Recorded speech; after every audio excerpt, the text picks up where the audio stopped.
सत्संग में रुचि होने के बाद फिर उसका सतत सेवन करना चाहिए। और देखिए, उसके लिए यह आवश्यक नहीं कि हम कहीं जाएं तभी सत्संग मिले। अपने घर में, जहां घर में ठाकुर जी विराजमान हैं, तो ठाकुर जी के पास बैठ करके भगवान नाम संकीर्तन करना, ये भी सत्संग है। सत का संग, सत भगवान का नाम है, कीर्तन करना सत्संग है। गुरु मंत्र का जप करना सत्संग है। नाम का चलते फिरते जप करना, ये निरंतर का सत्संग है। निरंतर नाम का जप, ये नाम का सत्संग है। और इसके बाद सदग्रंथ का स्वाध्याय, ये भी सत्संग है। आप मानस जी का पाठ करें तो यह अनुभूति करें कि गोस्वामी तुलसीदास जी महाराज के साथ हमारा सत्संग हो रहा है। उनकी वाणी है ना, तो उनसे सत्संग हो रहा है। रसिकों की वाणी पढ़ें, केलीमाल जी पाठ करने लग जाएं तो अनुभूति हो कि श्री स्वामी हरिदास जी महाराज से सत्संग हो। 84 जी पढ़ने लग जाएं तो अनुभूति हो महाप्रभु जी से सत्संग हो रहा है। कृतार्थ होकर केवल नियम नहीं, बस इतना नियम है, पाठ कर लिया हो गया, पोथी बंद की धर दिया, ऐसा नहीं। 5 दोहा पढ़ो, लेकिन मन लगा करके, डूब करके, चिंतन करके, अनुसंधान करके, जैसे सत्संग में समझ करके हृदय में धारण किया जाता है, ऐसे। और देखो, ये विशुद्ध सत्संग है। सुनाने वाले लोग तो पता नहीं सत्संग के नाम पर क्या क्या सुना डालेंगे, बुद्धि को भी बिगाड़ सकते हैं।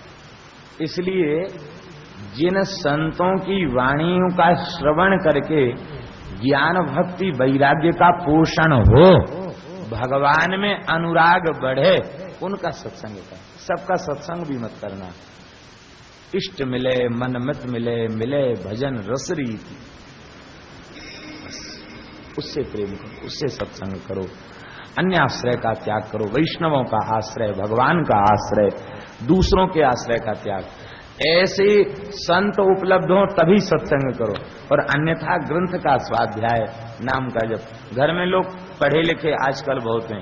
एक कोई व्यक्ति हाथ पैर धो के ठाकुर जी के सामने बैठ जाए, श्री भक्तमाल है, भागवत है, रामायण है, गीता है, सुंदर सुंदर संतों के कल्याण के लेख हैं, इन सबको पढ़े। एक व्यक्ति पढ़े, बाकी लोग श्रवण करें। और श्रवण में भी बहुत ग्रंथों का श्रवण न करें। अमुक पुराण, अमुक संहिता, बुद्धि भटक जाएगी। ये व्रत, ये उपवास, यहां ये लिखा है, यहां ये लिखा है। केवल भागवत धर्म का भटके नहीं बुद्धि। एक महात्मा बहुत भजन करने वाले थे, तो उन्होंने देवी भागवत पढ़ी, तो उनके हृदय में तमाम शंकाएं पैदा हो गई।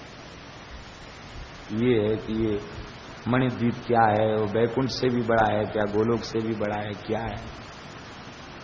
श्री जी का दर्शन करने गए, आर्त होके कहा, महाराज हमारी भक्ति लुट रही है, रक्षा करो। तो उन्हें अनुभूति हुई कि किशोरी जी के अंग से, प्रत्यंग से तमाम देवी दुर्गाएं प्रकट हो रही है। उनको दिखाई पड़ा, बस उन्हें संदेह दूर हो गया। बोले सबकी अधीश्वरी यही है, बस अब शंका दूर हो गई। तो कहने का तात्पर्य यह है कि कई बार ऐसा भी हो जाता है, बड़ी बड़ी विचित्र प्रकार की कथाएं, वे सब असत्य नहीं है, सभी ठीक हैं, बस उन उपासकों के लिए वह ठीक हैं, वैष्णवों के लिए वो ठीक नहीं। वैष्णव तो जैसे पतिव्रता पति में अनन्य निष्ठा करती है, ऐसे ही अनन्य निष्ठा श्री ठाकुर जी में करे, यही। इसलिए ग्रंथान नैवाभ्यसेद्वन, बहुत ग्रंथों का अभ्यास न करें। संतों की वाणी, रसिकों की वाणी, श्रीमद् भागवत, रामचरितमानस, भक्तमाल, ये ग्रंथ आर्ष ग्रंथ हैं। इन ग्रंथों का सत्संग करे, जिनसे भगवान में प्रीति बढ़े वह करे। बस ऐसा करने पर न बंधाए गृहमता। उधर गुजरात में लोग एक भजन में, आरती में गाते हैं, जिन्हें अगन तुलसीनो क्यारो सालिग्रामनी सेवा, और जिन्हें अगनिये कथा ने कीर्तन तेजन वैकुंठ जय। कथा कीर्तन होता, तुलसी का क्यारा है, सालिग्राम जी की सेवा है, ये सब वैकुंठ के अधिकारी हैं। उनका घर भगवान का धाम बन जाता है, जिनके घर में कथा कीर्तन होता है। बोलो भक्तवत्सल भगवान की। ये सूत्र बताया। अब तो प्रसन्न हो गए प्रचेता, बोले बस घर में जा रहे हैं, कथा कीर्तन करेंगे, आनंद से रहेंगे, क्योंकि कथा कीर्तन के प्रकाश में जीव भटक नहीं पाता, भगवान से विमुख नहीं हो पाता, और बस भगवान का संबंध मजबूत बना रहता है। तो मजबूत बना रहता है तो संसार में वो फंसता नहीं है, कहीं आसक्त। इन्होंने विवाह किया और इनके यहाँ प्राचेतस दक्ष उत्पन्न हुए। अंत में आपको दक्ष की उत्पत्ति के बाद आप सब कुछ त्याग करके जंगल में चले गए, देवर्षि नारद जी की शरण में आए। देखो, जो निवृत्ति के लिए प्रवृत्ति को स्वीकार करता है वो प्रवृत्ति में फंसा नहीं रहता, प्रवृत्ति से फिर निवृत्ति की ओर चले। लेकिन जिनके जीवन का लक्ष्य निवृत्ति ना होकर प्रवृत्ति ही है, वे प्रवृत्ति से कभी छूट नहीं पाते और उसमें और फंसते हुए चले जाते। प्रवृत्ति माने केवल गृहस्थाश्रम नहीं, प्रवृत्ति माने लोक व्यवहार, ये भी प्रवृत्ति है। फंसते से फंसते चले, जिसको छूटना वो फंसेगा ही क्या, वो धीरे धीरे मुक्त होने की चेष्टा करेगा, प्रयत्न करेगा। नारद जी ने बड़ा सुंदर उपदेश दिया जो भागवत धर्म का सार है। नारद उवाच तज्जन्म तानि कर्माणि तदायुस्तन्मनो वचः नृणाम ये ने विश्वात्मा सेव्यते भगवान सेव्यते हरिरीश्वरः। वही जन्म श्रेष्ठ है, वही कर्म, वही आयु, वही मन, वही वाणी श्रेष्ठ है, सफल है, सार्थक है, जिसके द्वारा भगवान का सेवन किया जाए। भगवान का सेवन नहीं होता तो सब कुछ व्यर्थ है। किसी का जन्म उत्तम कुल में हुआ, वेदत्रयी का स्वाध्याय किया, बड़े बड़े यज्ञ किए, देवताओं के समान आयु प्राप्त कर ली, बहुत बड़ा ज्ञान है, बहुत बड़ी तपस्या है और बड़ा सुंदर वाणी का व्यवहार जानता है, सुंदर उसके पास प्रवचन की कला है, बड़ी बुद्धि है, निपुणता है, चतुराई है, इंद्रियों में बल है, योग है और सांख्य है, सन्यास भी उसके पास है, स्वाध्याय भी उसके पास है, सारे श्रेय प्रद साधन उसके पास हैं, लेकिन श्री कृष्ण की प्रीति नहीं है तो सब व्यर्थ है। ये है भागवत धर्म का सार, सब बेकार है।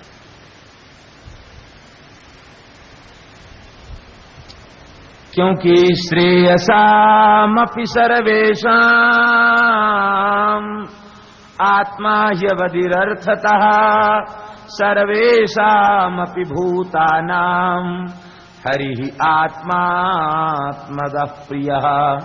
समस्त कल्याणों की अवधि आत्मा है और आत्मा के स्वरूप का बोध प्रदान करने वाले, जीव के निज स्वरूप का अनुभूति कराने वाले श्री ठाकुर जी, वे ही आत्मा हैं, वे ही सबके आत्मा के रूप में विराजमान हैं। इसलिए उनकी प्राप्ति के बिना जीव का कल्याण संभव नहीं है। तब एक प्रश्न उठा कि भगवान की भक्ति करें कि तमाम महाराज भक्ति के लिए तो लाइन लगी खड़ी है, किस किस की भक्ति करें? बोले केवल भगवान की भक्ति करो, बस सब तृप्त हो जाएंगे। यथा तरोर्मूल निषेचनेन तृप्यन्ति तत्स्कन्धभुजोपशाखा प्राणोपहाराच्च यथेन्द्रियाणाम् तथैव सर्वारोहणमच्युतेज्य। जैसे वृक्ष की मूल में जल सींचने से संपूर्ण वृक्ष हरा भरा हो जाता है, ऐसे ही श्री ठाकुर जी की आराधना उपासना करने पर कोई देवी देवता रूसता नहीं है, सब मन जाते हैं। अलग अलग डाली पत्ते में पानी छोड़ो, क्या लाभ है पेड़ को? जड़ में छोड़ो, पूरा वृक्ष हरा भरा। ऐसे ही जो भगवान के शरणागत भक्त हैं वे संपूर्ण प्रकार के ऋण से मुक्त हो जाते। ये बात एकादश स्कंद में इसी से संबद्ध बात कही गई। नवयुग ईश्वर संवाद में ये कहा गया कि देखो, जो अनन्य भाव से भगवान की शरण में चला गया वो किसी का कर्जदार नहीं। न देवर से भूतात् प्रणनाम न किंकरो नाय मणि चराजन सर्वात्मना यह शरणम शरण्यम गुतो गतो मुकुंदम परिहृत्य कर्तृम। वो किसी का कर्जदार नहीं। भगवान की पूजा किया तो भगवान सबकी जड़ है, देव ऋण से मुक्त हो गया। भगवान की भक्ति को छोड़कर देव पूजन करने पर भी देव ऋण से मुक्त नहीं हुआ। जड़ को छोड़ दिया मुक्त कैसे होगा? मूल को छोड़ दिया मुक्त नहीं होगा। कितने लोग थे बड़े बड़े यज्ञ करने वाले, 100 अश्वमेध यज्ञ करने वाले, भगवान में परत तो नहीं था, अजगर बन गए, गिरगिट बन गए। इसलिए भगवान की भक्ति, भगवान की आराधना, देव ऋण से मुक्ति। ऋषि ऋण से मुक्ति क्यों? बोले ऋषि ऋण से संपूर्ण ग्रंथों का तात्पर्य भजन में है। भजन में लग गया, सत्संग में लग गया, ऋषि ऋण से मुक्त हो गया। भगवान का प्रेमी भक्त प्रेम में डूब करके कथनचित उससे कोई क्रिया का त्याग हो जाता है तो उस क्रिया के त्याग का फल उसे नहीं भोगना पड़ता। संध्या करनी चाहिए, संध्या बंदन ब्राह्मण का कर्तव्य है, लेकिन कभी भजन में डूब गया, कीर्तन में डूब गया, अश्रुपात होने लग गया, भूल गया संध्या, भूल गया जप, भूल गया तर्पण, तो कर्म का लोभ का पाप लगेगा नहीं। तस्य कर्माणि कुर्वन्ति 60 कोटि महर्षयः, 60 करोड़ ऋषि उसके बदले संध्या कर लेंगे, तर्पण कर लेंगे, देव पूजन कर लेंगे, लेकिन भक्त को क्रिया के लोभ का त्याग, क्रिया के त्याग का या क्रिया के लोभ का पाप उसे नहीं भोगना पड़ेगा। होना चाहिए भागवत धर्म में निष्ठा, नाम में निष्ठा है। श्री बिल्वमंगल जी महाराज ने तृतीय शतक में कृष्ण करणामृत के उपसंहार में कहा है, संध्या वंदन भद्रमस्तु भवतः भूष्णान तुभ्यं नमो भो देवाः पितरश्च तर्पण विधौ नाहं क्षमः क्षम्यताम् यत्र क्वापि निषद्य यादव कुलोत्तंसस्य कंसद्विषः स्मारन् स्मारमघं हरामि तदलम् मन्ये कि मन्येन मे। हे संध्या वंदन, अब आपका कल्याण हो। हम ब्राह्मण जरूर हैं, बहुत दिन किया, अब आपका कल्याण।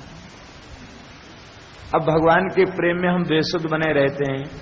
अब संध्या में संकल्प पढ़ा जाता है, अमुक मास से, अमुक पक्ष से, अमुक ऋतु, हमको कुछ होश ही नहीं रहता, हम क्या पढ़ें वहां। संध्या वंदन भद्रमस्तु भवतः भो स्नान तुभ्यम नमो। हमें तो भजन प्रेम में बेसुध होने के कारण स्नान की भी सुध बुध नहीं रहती। हे स्नान देवता, आपको भी नमस्कार है। अरे देवताओं पितरों, हमारी आशा लगाए क्यों बैठे हो कि गंधाक्षत पुष्पाणि समर्पयामि और तर्पयामि तर्पयामि करूंगा। हमसे आशा छोड़ दो, क्योंकि नाहं क्षम्यताम। अब तो श्री कृष्ण ने हमारे चित्त को चुरा लिया है, इनके चरणों में हमारा मन लग गया है। अब हम इस काम करने में समर्थ नहीं है, ये कर्मकांड अब हमसे नहीं होगा। अरे भाई, ये सब नहीं करोगे तो तुम्हारे पापों का नाश कैसे होगा? बोले हमको पापों के नाश की बड़ी सुंदर दवा मिल गई। बोलो वृंदावन में कौन सी दवा मिल गई? यत्र क्वापि निषद्य। घर में करो संध्या तो 1 गुना फल, बाहर करो तो 10 गुना फल, गौशाला में करो तो 100 गुना फल, और सहस्रम जाह्नवी तटे, गंगा जी के तट पर करो तो 1000 गुना फल, जमुना जी के तट पर करो तो 1000 गुना फल, और भजन कीर्तन कहीं भी करो उसका अनंत फल।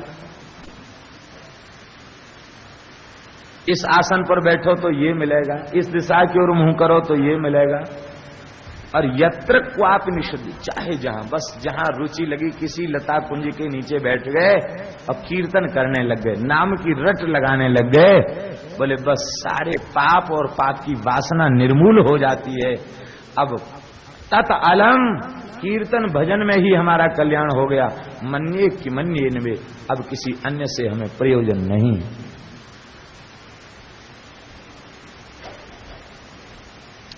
लेकिन एक सावधानी रहे, जब तक इस प्रकार की रति और प्रीति न हो तब तक वैदिक कर्म का त्याग नहीं करना चाहिए। कर्म का भी त्याग कर दें और भजन भी नहीं बने, ये काम ठीक नहीं। इसलिए त्याग अपनी ओर से नहीं, इतनी प्रीति हो जाए ठाकुर जी में, छूट जाए सब। विधि निषेध का त्याग नहीं, क्या विधि और क्या निषेध ये प्रेम में निमज्जित होने के बाद पता ही न चले। प्रेम की विधि एक विधि रह जाए, बाकी सब निषेध हो जाए। ये स्थिति जब तक ना आ जाए उसके पहले त्यागने का दोष भी है, ठीक नहीं। इसलिए भगवान की आराधना उपासना अनन्य चित्त से, अनन्य भाव से, अनन्य निष्ठा से भगवान की आराधना उपासना करने वाले ये सब प्रकार के बंधनों से मुक्त हो जाते हैं। श्री वृंदावन बिहारी लाल की राधे। एक बार क्या हुआ कि एक महात्मा एक वृक्ष के नीचे शौच के लिए बैठ गए। ये बात है मथुरा की। वृक्ष के नीचे शौच के लिए बैठ गए तो वृक्ष बोला, ए महात्मा, यहां शौच मत करो।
सर्वभूतेषु संतुष्ट्यायेन केन वा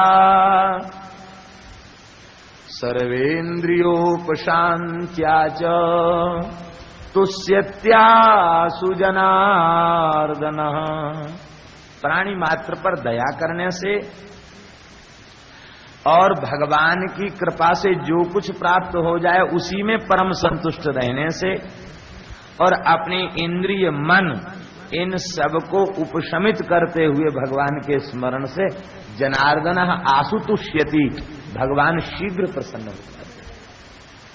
भगवान को प्रसन्न करने के लिए प्राणी मात्र पर दया और प्रत्येक स्थिति में संतोष और इंद्रिय और मन पर निग्रह, ये तीन बातें बहुत जरूरी है। तीन काम कर ले, भगवान सहज प्रसन्न। इसी भाव को, इसी श्लोक के भाव को श्री मलुकदास जी ने अपनी वाणी में कहा, ना वह रीझे जप तप कीने, ना वह रीझे जप तप कीने, ना आत्म का जारे, ना वह रीझे धोती टांगे, ना काया के पखारे।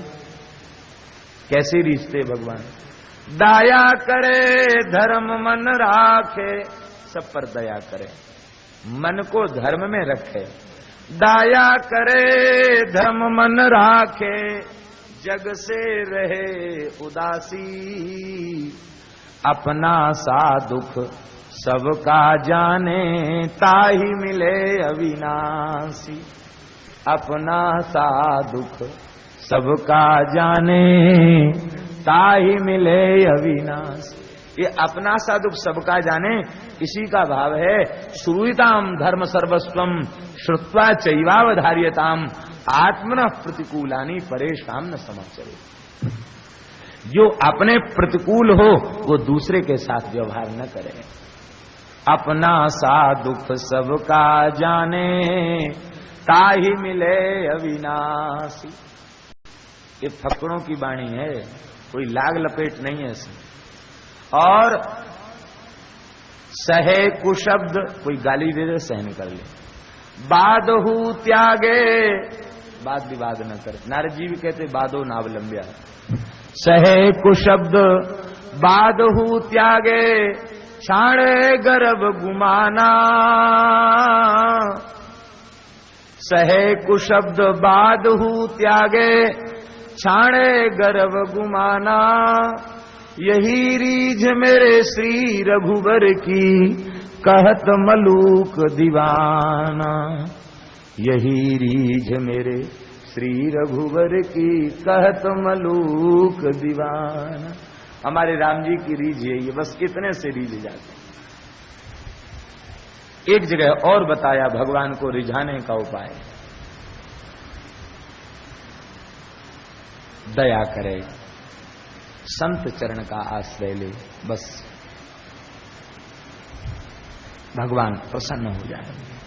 एक दया अरुदीनता ले रहिए भाई। प्राणी मात्र के ऊपर दया, हृदय में दीनता की भावना, त्रणादपि सुनी चिन्हित भावना। एक दया अरुदीनता ले रहिए भाई, चरण गहो जाए साधु के रीझे रघुराई। चरण गहो जाए साधु के रीझे रघुराई। यही बड़ा उपदेश है, पर द्रोह न करिए। किसी से शत्रुता में, यही बड़ा उपदेश है, पर द्रोह न करिए। कह मलूक हरि सुमिर के, भव सागर तरिए। बस भगवान का स्मरण करके भव सागर से पार हो जाओ। संतों ने बहुत सरल वाणियों में सब कुछ बता दिया। श्री नारद जी का उपदेश प्राप्त करके प्रचेता कृतार्थ हो गए, सब जीवन मुक्त महात्मा हो गए और सबको भगवान के चरण कमल प्राप्त हो गए। जो इस परम पवित्र आख्यान का श्रवण करता है उसे भगवान में प्रीति प्राप्त हो जाती है। यदि चित्त उसका सकाम है तो आयु, धन, यश और कल्याण और ऐश्वर्य और गति सब कुछ उससे प्राप्त हो जाता है। बोलो भक्तवत्सल भगवान की।